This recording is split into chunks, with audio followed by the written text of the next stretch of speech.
Welcome to the road to 1 million US dollars, and let's get right into the Bitcoin chart for today. We're going to start with the short-term analysis and then move on to higher and higher time frames. As always, nothing in this video is my personal opinion. I am only sharing the unbiased technical analysis and nothing more. Now, I want to start off with this indicator right here because these are obviously the Bollinger Bands, and you can see that recently these Bollinger Bands have really started to squeeze the Bitcoin price, especially since we have basically just been chopping sideways ever since Thursday. So not only on the 4-hour, but also on the 2-hour and even on the 1-hour time frame, the Bollinger Bands are squeezing the Bitcoin price at the moment. So this does mean, especially while we are about to head into a new week of trading, that we should be expecting a lot of volatility coming up here, especially on the lower time frames. So if you are a leverage trader, this means that there is going to be a lot of opportunity in the market early this upcoming week here, because as a leverage trader, you need a lot of volatility, especially on the lower time frames, which is exactly likely what we are going to see early next week. Now, with that being said, what should we be looking out for here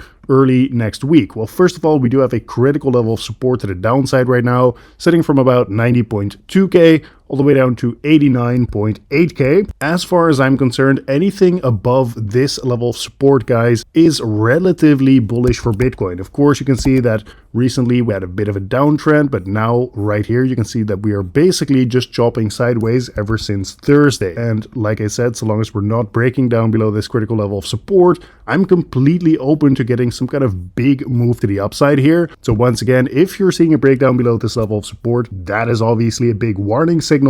But so long as you're not seeing that happen, keep an open mind about possibly seeing a big move coming to the upside for Bitcoin, for example on Monday or Tuesday, when those Bollinger Bands have finished squeezing the Bitcoin price, and we're going to see a lot of volatility coming in here. In terms of an area of resistance, you could look for this descending trend line. So on the 4-hour time frame, we currently have some resistance around 91.1k, and this is slowly trending down over time. In terms of some more levels of support and resistance, we can also look towards this 1-day time frame. Right now, we're still holding in this important level of support on the 1-day time frame, sitting from 92 all the way down to 90k. If we start breaking down below 90k here, guys, the next level of support to the downside is sitting from 87 all the way down to 85k. However, in the case that we do start seeing some kind of break of that descending trend line on the lower time frames, perhaps this is the early signal for a bounce from this level of support, in which case we could look towards this level of resistance to the upside, sitting from about 94.5k all the way up to 96,000. Staying on this 1-day time frame, and I'm just quickly going to cover this because I talked about it over and over on the channel here ever since about the middle of November. Right now, Bitcoin is basically just jumping sideways in between about 94.5k and about 83.5k. Anything in between those two levels is basically Bitcoin just chopping sideways on the 1-day time frame. Besides that, the bears are actually still in control of this market, even while we saw a bit of a pump to the upside over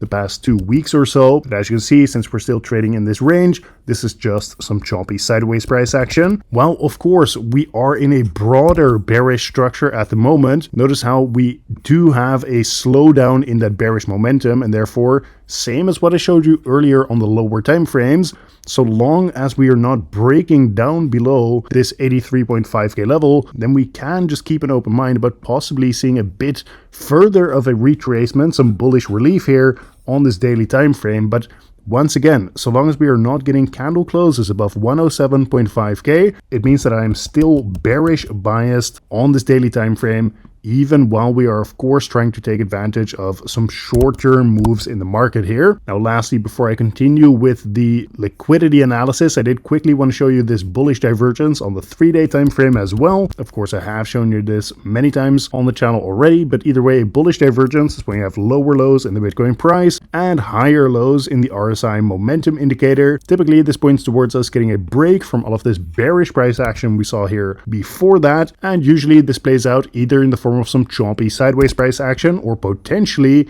even some bullish momentum. So far the price action has been slightly bullish, mostly just been neutral, but either way it is good to know that this bullish divergence is actually playing out here. The point of invalidation for this bullish divergence is if we get candle closes below 86,000 on the 3-day time frame. That would actually be a big warning signal, because in that case, guys, it completely opens the door to more bearish price action once again. So make sure to keep tracking this important level in case you see that break. Now, moving on to the Bitcoin liquidation heat map. First of all, on the 1 week time frame, because obviously while we have basically just been chopping sideways here for the last couple of days, notice how we have a bunch of liquidity on both sides now. So 89.1k, for example, but there is even liquidity to the upside around 92.3k. And if you're wondering how it is possible that we have liquidity on both sides, well, this is usually the case when we are just trading sideways like this, not making any real progress in the charts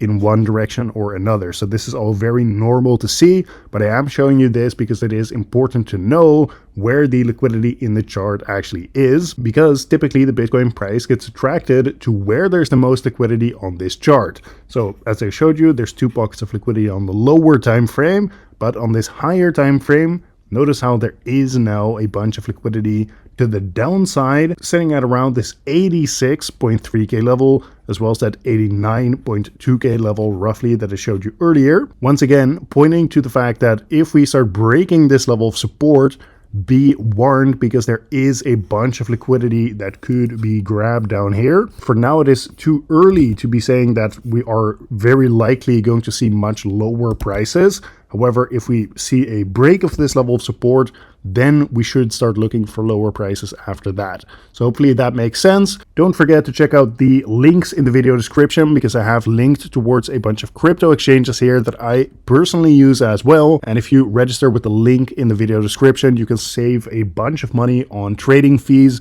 because you get a permanent lifetime trading fee discount simply for creating your account with the link in the video description. And on top of that, you can even get a bunch of trading bonuses simply for depositing and trading on that exchange. So go ahead and check it out if you plan on trading crypto anyway. But regardless, if you do end up doing that or not, thank you for watching once again, and I will see you tomorrow in the next one.